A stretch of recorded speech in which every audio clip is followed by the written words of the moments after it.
Ask the children to take turns reading sections of the text, correct their pronunciations at appropriate timings, and drill them in pronouncing the words correctly. The following words would require special attention in terms of articulation. Morning, और इसमें silent रखना है, ये ना हो कि बच्चा कोई मॉर्निंग पढ़ दे.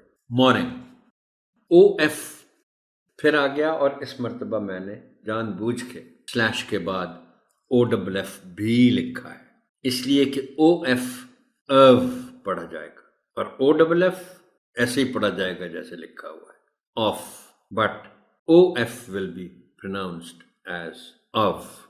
ये शॉर्ट फॉर्म है आई विल की, तो इसको पढ़ा जाएगा आइल. आइल, आई विल नहीं पढ़ा जाएगा.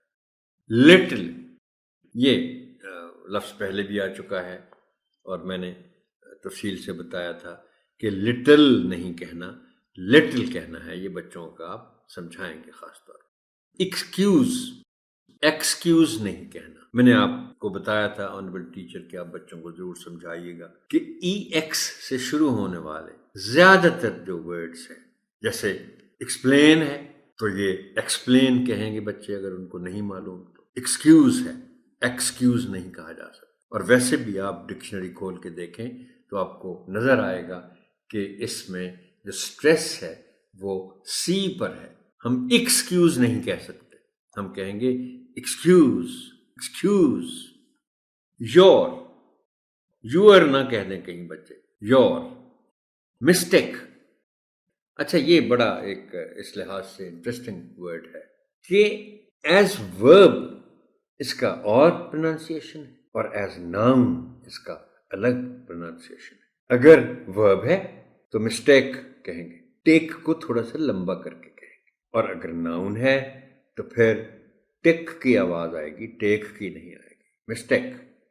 आईव, आयल की तरह, ये भी शॉर्ट फॉर्म है आई हैव की, लिहाजा आईव. फॉरगिव, फॉरगिव नहीं. और इसमें भी आप डिक्शनरी जरूर देखिएगा, कंफर्म हो जाएगा आपको कि स्ट्रेस जी पर है. फॉरगिव, जी, वाई ई जी. ये पुरानी अंग्रेजी है लेकिन कभी कभी शायरी में अब भी इस्तेमाल हो जाती है. ये लफ्ज़ जो है पुराना लफ्ज़ है, मतरूक जिसको कहते हैं आप, जी.